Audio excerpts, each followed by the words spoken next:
A day in my life as a full-time mom. Happy 3.7 followers mga mamshi ko. Thank you so much po sa pagsuporta sa akin. At ngayong araw nga pala mga mamshi ko ay Laba Day. At dahil nga pala sira ang washing natin mga mamshi ko, ayan. For the hiwalay na ang mamshi mo dahil maglalaba yan. Sasabak na naman tayo sa balikatan mga mamshi ko. Dahil magpa-brush lang tayo at kusot mga mamshi ko. Dahil wala tayong washing pa mga mamshi ko at hindi pa kayang ipaayos. Kaya naman ipaayos pero wala tayong pera mga mamshi ko. Ewan ko ba ngayon at talaga naman ang hirap ng buhay. Ay kay naman. Maigi pa yung pera at may tao. Ayan tao talaga yung walang pera. At nga pala lumabas na nga pala ako dito. At yung aking mga anak na naglilikot pa talaga ng kainaman. At tapos ko nga pala ito ng aking anak. Iniwan ko nga pala dyan saglit kasi tutulog na yan. Dahil hindi pa ako tapos maglaba mga mamshi ko. Nandito na nga pala ako sa damit namin mag-asawa. Dahil yung damit ng aking anak at saka yung mga puti ay nalaban ko na. At for the laban na ako dito sa aming mga damit. At susunod naman dyan mga mamshi ko yung mga short talaga na malalaki. Itinapon ko na mga mamshi ko yung tubig kasi madumi na. At ang susunod ko dyan labhan mga mamshi ko ay yung mga short na talagang malalaki. Na talaga man nakakapagod mga mamshi ko. Pero no choice tayo mga mamshi ko dahil wala tayong ibabayad sa paglalaba. Sa paglalaba, pagpapalaba yun mga mamshi ko. Pagpasensyahan nyo na yung boses ko mga mamshi ko talaga namang ugong ng ceiling fan din at electric fan. Tapos hawak ko pa mga mamshi ko yung anak kong 4 na buwan at ayaw talaga umupo, ayaw humiga, ayaw maglaro. At ang gusto talaga niya ay naglalaro nakatayo. Ewan pa sa batang ito, tayo talaga naman. Gusto na talaga maglakad. At ito nga palang babae ko dyan na inutusan ko na linisin yung mga lupa na itinabon niya kanina dun sa poops ng kanyang kapatid.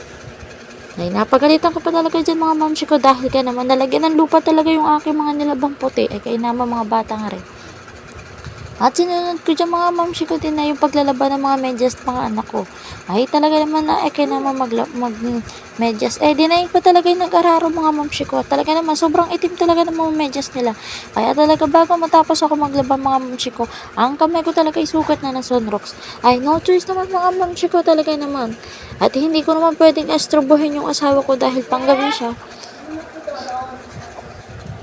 Ay, talaga natutulog siya muna ngayon. At pag nagigising nga pala yung akin, ang anak ko na,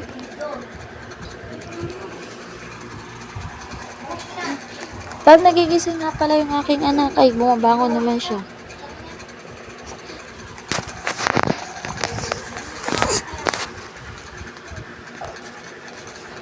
At itong anak ko nga pala naglilikot na kaya putol-putol talaga yung video, yung aking voice over mga mamshi ko. At ito nga pala panganay ko yung nandito. Dahil pinakuha ko nga pala yung cellphone dyan kanina. At saglitan na nakakaban. Kaya naman mga batang iyan. Wala na talagang tigil si mga mamshi ko talaga. Kinukuha niya palagi yung cellphone na aray. Na may ginalaman talaga tapakiusapan ko talagang wag na muna. At kinuha lamang yung isang cellphone. Tapos ako maglaba mga mamshi ko at ito for the hanlaw na. Yan nga pala yung hinanlawan ko mga mamshi ko. At tingnan nyo naman, sobrang dami talaga na nilabhan ko. At hanggang ngayon talaga mga mamshi ko, hindi pa ako nakakapagpahinga. Dahil may makulit na bata akong alaga mga mamshi ko. Dahil panggabi nga pala ang asawa ko, ay bukas pa talaga ako makakapagpahinga dahil last night na mamay. Ayan nga pala yun. At ito na yung aking anak mga mamshi ko. Tingnan nyo naman kung gaano kalikot talaga ang batang iyan. Sobra talagang likot mga mamshi ko. 4 na buwan pa lang yan pero ang kalikutan parang 1 taon na. Pagpasensyahan nyo na talaga. Ay talaga naman kamakulit. Hanggang dito na lang mga mamshi ko. See you on my next vlog. At talagang hindi na araw-araw talaga pa ma-upload ng babaeng yan dahil wala ng time. Thank you!